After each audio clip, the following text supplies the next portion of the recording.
श्री शिवाय नमस्तुभ्यम। जय भोलेनाथ। स्वागत है आप सभी का हमारे चैनल पर। आज के इस वीडियो में आप सुनेंगे सावन मास के महात्म के 14वें और 15वें अध्याय की कथा।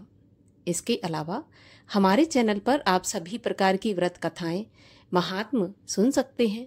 इसके लिए आपको केवल हमारे चैनल को सब्सक्राइब करके बेल आइकन पर क्लिक करना है और आज की कथा अगर अच्छी लगे तो लाइक अवश्य कर दीजिए। आपके लाइक ही हमें बताते हैं कि आपको हमारा वीडियो अच्छा लगा। तो चलिए अब हम शुरू करते हैं सावन मास के महात्म के अध्याय 14वें और 15वें की कथा। भगवान सदाशिव ने सनत कुमार जी से कहा कि हे महामुनि, सावन मास के शुक्ल पक्ष की पंचमी तिथि को जो कुछ करना चाहिए अब उसके संबंध में बताऊंगा, सो ध्यान पूर्वक सुनिए। साधक को चाहिए कि वह चतुर्थी को केवल एक बार भोजन करे और पंचमी वाले दिन उसे सोने अथवा चांदी का नाग बनवाना चाहिए और नक्त व्रत करना चाहिए। नक्त व्रत रखकर उसे काठ या मिट्टी का 5 फनों वाला नाग बढ़ई अथवा कुमार से बनवाना चाहिए तथा भक्ति द्वारा उसका पूजन करना चाहिए। अपने घर के मुख्य द्वार के दोनों तरफ गोबर का 5 फनों वाला सांप बनाकर उसकी दूध तथा खीलों से पूजा करनी चाहिए। करबीर, मालती, चमेली तथा चंपा के फूलों द्वारा रमणीय गंध, अक्षत, धूप और दीप से पूजा करनी चाहिए। ब्राह्मणों को घी के लड्डू तथा खीर का भोजन करवाना चाहिए। अनंत, वासुकी, शेष, पद्मनाभ, कंबल, कारकोटक, अश्व, धृतराष्ट्र, शंखपाल, कालिय तथा लक्षक इन नागों के कुलाधीप को हल्दी व चंदन से दीवार पर अंकित करना चाहिए तथा नाग माता को भी अंकित करके फूल आदि से पूजा करना चाहिए। साधक को नाग देवताओं का पूजन करके घी और खांड मिलाकर उनको दूध पिलाना चाहिए। उस दिन लोहे की कढ़ाई में कोई भी पकवान नहीं बनाना चाहिए। गेहूं और दूध का पायस बनाकर भुना चना, धान का लावा, भुने हुए जौ नागों को देने चाहिए और आप भी उन्हीं चीजों को खाना चाहिए। साथ ही अपने बच्चों को भी यही भोजन करवाएं। ऐसा भोजन करवाने से छोटे बच्चों के दांत मजबूत हो जाते हैं। बांबी के नजदीक गान वाद्य द्वारा उत्सव मनाना चाहिए। स्त्रियां भी श्रृंगार करके उत्सव में सम्मिलित हों। ऐसा करने वाले मनुष्यों को जीवन भर कभी सांप का भय नहीं होता। भगवान शिव ने श्री सनत कुमार जी से कहा, हे महामुनि, सांसारिक जीवों के कल्याण के लिए मैं आपसे जो कुछ कहूंगा उसे ध्यान पूर्वक सुनिए। सांप के दर्शन मात्र से मनुष्य की अधोगति होती है। सांप हमेशा तमोगुणी होता है, इसमें संशय नहीं है। पूर्व विधि द्वारा एक भुक्त आदि का नियम करके ब्राह्मणों के सहित प्रेम से नाग बनवाकर पूजा करनी चाहिए। इस तरह 12 महीनों की शुक्ल पक्ष की पंचमी के दिन व्रत करना चाहिए। वर्ष की समाप्ति पर शुक्ल पक्ष की पंचमी को फिर पूजा करना चाहिए। नागों के भोजन के उद्देश्य से साधु संतों और ब्राह्मणों को भोजन करवाना चाहिए। इतिहासविद को रत्न विभूषित सोने का नाग देना चाहिए। सामग्री सहित सवत्सा गौदान देते समय नारायण भगवान विष्णु का स्मरण करें। नारायण जो कि सब जगह व्यापक हैं, सब वस्तुओं को देने वाले हैं, अनंत हैं तथा अपराजित हैं, उनको याद करके साधक को यह कहना चाहिए कि हे गोविंद, मेरे वंश में हमारे पूर्व पुरुषों में से जो भी सांपों के डसने से अधोगति को प्राप्त हो गए हैं, वे इस व्रत से तथा दान से मुक्ति को प्राप्त हों। इस तरह कहकर सफेद चंदन युक्त चावल के पानी को भक्ति से वासुदेव के लिए जल में छोड़ देना चाहिए। इस प्रकार करने से यानी व्रत, पूजा तथा दान करने से जो जीव साधक के वंश में मर गए होंगे या सांप के काटने से भविष्य में मरने वाले होंगे, हे महामुने, वे सबके सब सर्पयोनि से मुक्त होकर स्वर्गलोक में चले जाएंगे। हे मुनिवर, इस प्रकार व्रत करने वाला अपने वंश का उद्धार कर अप्सराओं से सेवित हो शिव के सानिध्य में जाता है। जो इस व्रत को स्वास्थ्य अनुसार करता है उसको इस व्रत के सभी फलों की प्राप्ति होती है। जो मनुष्य श्रावण मास शुक्ल पक्ष पंचमी के दिन भक्ति तथा श्रद्धा से नक्त व्रत करते हुए फूल आदि उपहारों से नाग देवों का पूजन करते हैं, उन पर मणिकिरण विभूषित सूर्य प्रसन्न होते हैं। जो मकान का दान या प्रतिग्रह लेते हैं वह इस संसार में तो कष्ट भोगते हैं, मृत्यु के बाद उनको सर्प योनि की प्राप्ति होती है। हे विपेंद्र, जो लोग नाग की हत्या करते हैं उनके यहाँ अगले जन्म में पुत्र नहीं होता या होकर मर जाता है। स्त्रियों की कृपणता से भी प्राणी की सर्प योनि होती है। वे लोग जो दूसरों की धरोहर को वापस मांगने पर भी नहीं देते वे भी सर्प योनि पाते हैं। जो मनुष्य विभिन्न कारणों से सर्प योनि में चले जाते हैं उनके उद्धार के लिए ये नाग पंचमी व्रत एक उत्तम उपाय कहा गया है।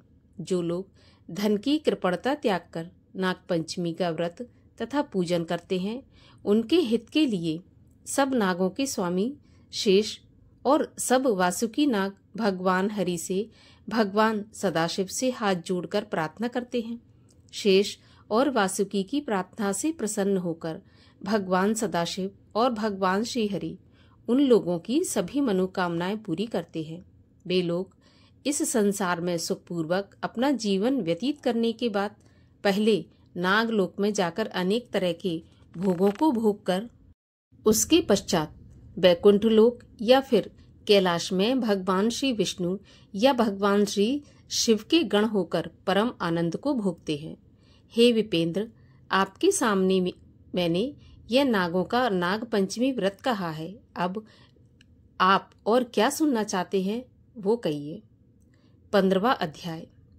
तब श्री सनत कुमार जी ने भगवान शिव से कहा कि प्रभु, मैं नागों का आश्चर्यजनक नाग पंचमी व्रत आपके मुखारविंद से सुन चुका हूँ।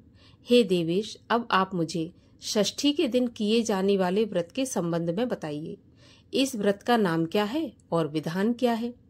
भगवान शिव ने श्री सनत कुमार जी से कहा कि हे तात, सावन मास शुक्ल पक्ष की षष्ठी अर्थात छठ को महामृत्यु विनाशक उत्तम सुपोदन नाम का व्रत करना चाहिए। शिवालय या घर में भगवान शिव का अर्चन करके दाल, आटे, भात का नैवेद्य, नमक सहित आम का साग रखना चाहिए। ब्राह्मणों को नैवेद्य पदार्थों का वायना देना चाहिए। जो मनुष्य विधि पूर्वक इस व्रत को करता है उसे बड़े भारी पुण्य की प्राप्ति होती है। इसके संबंध में मैं तुम्हें एक प्राचीन कथा सुनाता हूँ। रोहत नामक एक राजा के यहाँ बहुत समय तक संतान नहीं हुई। उसने पुत्र की प्राप्ति के लिए कठिन तप किया। तप के द्वारा श्री ब्रह्मा जी ने प्रकट होकर उस राजा से कहा कि राजन, तुम्हारे भाग्य में पुत्र की प्राप्ति नहीं है। लेकिन राजा इस पर भी पूर्ववत तपस्या में लीन रहा। ब्रह्मा जी दोबारा प्रकट हुए और राजा से कहा, राजन, तुम्हें जो पुत्र मैं दूंगा वो अल्प आयु होगा। इस पर राजा और रानी ने सोचा कि अल्प आयु पुत्र ही सही, एक तो उसकी प्राप्ति से वंध्यापन नष्ट हो जाएगा और दूसरे इस लोक में अपुत्र होने की निंदा मिट जाएगी। तो ब्रह्मा जी के वरदान से राजा के यहाँ शोक और हर्ष के साथ पुत्र पैदा हुआ। राजा ने जात कर्म आदि संस्कार बड़ी धूमधाम से किए। राजा रोहित तथा रानी दक्षिणा ने पुत्र का नाम शिवदत्त रखा। डरते डरते राजा ने राजकुमार का उपनयन संस्कार किया। मृत्यु भय से राजा ने उसका विवाह नहीं किया। जब राजकुमार 16 वर्ष का हुआ तो उसकी मृत्यु हो गई। ब्रह्मचारी पुत्र के मरने से राजा दिन रात चिंतित रहने लगा, क्योंकि जिस वंश में ब्रह्मचारी पुत्र की मृत्यु हो जाती है वह वंश नष्ट हो जाता है और उसकी दुर्गति हो जाती है। सनत कुमार जी ने भगवान शिव से पूछा, हे देवादिदेव, हे जगन्नाथ, क्या इसका कोई उपाय नहीं है? अगर है तो आप मुझे बताइए। भगवान शिव बोले, हे तात, मृतक स्नातक या ब्रह्मचारी आदि हों तो अर्क विधि से विवाह संयोग करके पेड़ तथा ब्रह्मचारी को मिलाकर देश, काल गोत्र तथा नाम को कहना चाहिए और यह कहना चाहिए कि मैं मरे ब्रह्मचारी की शांति के लिए नैसर्गिक व्रत करता हूँ। पहले सोने से अभ्युदय करके अग्नि स्थापन तथा आघारा वाज्य संज्ञक आदि आहुति देनी चाहिए। व्याह ऋतियों में हवन करके व्रत के अनुष्ठान के लिए फल पाने के लिए व्रतकर्ता को अग्नि तथा विश्वदेव का घी से हवन करना चाहिए। सृष्टिकृत हवन करके अवशिष्ट होम समाप्त करना चाहिए। देश काल का विचार करके हवन के पश्चात कहना चाहिए कि मैं अर्क विवाह करूंगा। सोने से आभ्युदय करके पीपल शाखा तथा शव को हल्दी और तेल से लेप कर पीले सूत द्वारा वेष्टित करना चाहिए। फिर अग्नि की स्थापना करके विवाह विधि द्वारा आघारांत हवन करके अग्नि, बृहस्पति, काम 4 व्याह ऋतियों से हवन करके सृष्टि बृहत संज्ञक होम कर कर्म को समाप्त कर देना चाहिए। यथाविधि पीपल की डाली और मृत शव को जला देना चाहिए। मृत्यु की संभावना हो तो इस व्रत को 6 वर्ष तक करना चाहिए। 30 ब्रह्मचारियों को नए कौपीन और एक एक हाथ का या कर्ण मात्र का कृष्णाजन देना चाहिए। खड़ाऊ, छत्र माला, गोपी चंदन, मणि, प्रवाल माला तथा आभूषण समर्पण करना चाहिए। इस प्रकार करने से कोई विघ्न नहीं होता। भगवान शिव ने सनत कुमार जी से कहा कि हे सनत कुमार, राजा ने इस विधि को ब्राह्मण के मुख से सुनकर के सोचा कि यह अमुख्य अर्क विवाह मुझे अच्छा नहीं लगा। विवाह का मुख्य होना ही उचित है, जिससे मेरे जीव के वास्ते कोई कन्या नहीं देता। मैं राजा हूँ, जो कोई इसको अपनी लड़की देगा मैं उसे रत्न तथा बहुत सा धन प्रदान करूंगा। उसके शहर में एक ब्राह्मण रहता था जो कि उन दिनों बाहर गया हुआ था। उसकी पहली मृत पत्नी से एक लड़की थी। उस ब्राह्मण की दूसरी पत्नी बड़ी ही दुष्टा थी। उसने डाह से तथा पैसों के लालच में राजा को लड़की देना स्वीकार कर लिया। क्योंकि वो सौतेली माँ थी तो उसने राजा को उस लड़की को बेच दिया। अब उसने 1 लाख रुपया नगद लेकर राजा को अपनी सौत की 10 वर्षीय कन्या उसके मृत लड़के के लिए दे दी। उस लड़की को लेकर राजा के सेवक शमशान भूमि में गए। उन्होंने राजकुमार के शव के साथ उस लड़की का विवाह किया और बाद में उस शव के साथ उस लड़की को जलाने की तैयारियां करने लगे। तब लड़की बोली, आप ये क्या कर रहे हैं?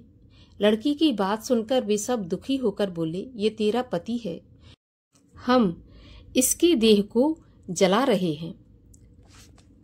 लड़की डरकर रोने लगी और उसने कहा, आप मेरे स्वामी को क्यों जलाते हो?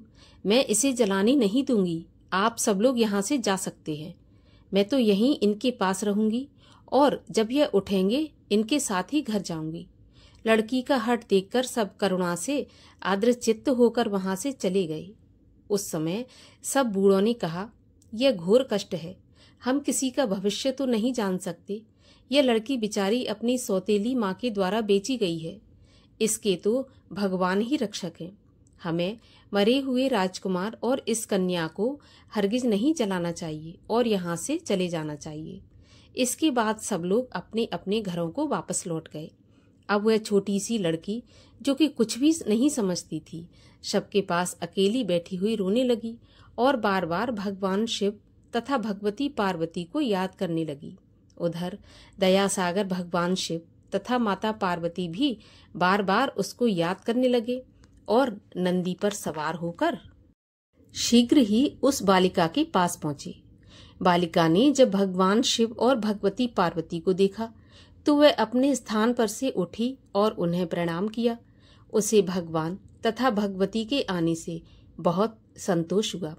उसने भगवान शिव से पूछा, क्या मेरे पति जी उठेंगे?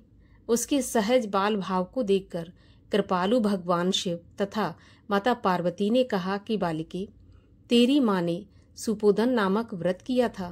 तेल तथा जल लेकर उसके फल को संकल्प करके तू उसे अपने पति को दे दे तथा मरे हुए पति से कहे कि मेरी माँ ने जो सुपोधन व्रत किया था उसके प्रभाव से मेरा पति पुनः जीवित हो जाए। बालिका ने भगवान शिव तथा माता पार्वती के आदेश के अनुसार वैसा ही किया।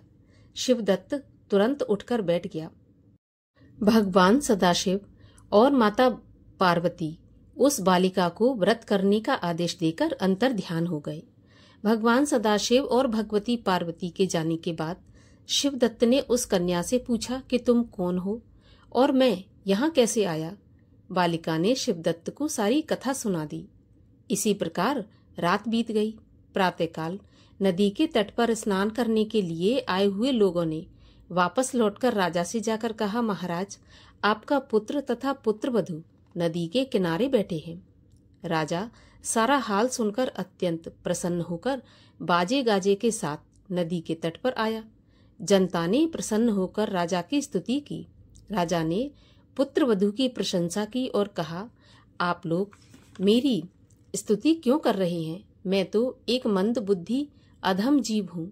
मेरी ये पुत्रवधू सुभागा और धन्य है। इसके सजीव पुण्य से राजकुमार जी उठा है।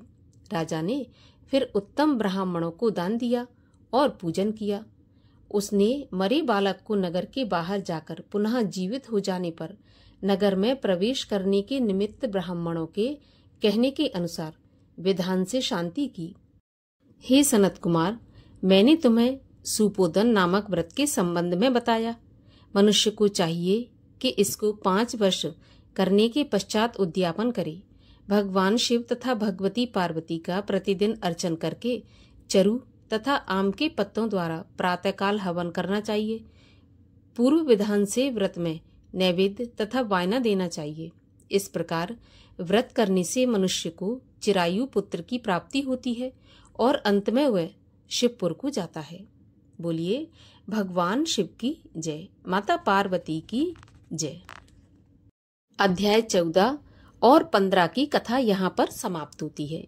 आज की कथा आपको कैसी लगी कमेंट बॉक्स में जरूर बताइए और आगे की कथाओं को सुनने के लिए चैनल को सब्सक्राइब करके बेल आइकन पर क्लिक कर लीजिए।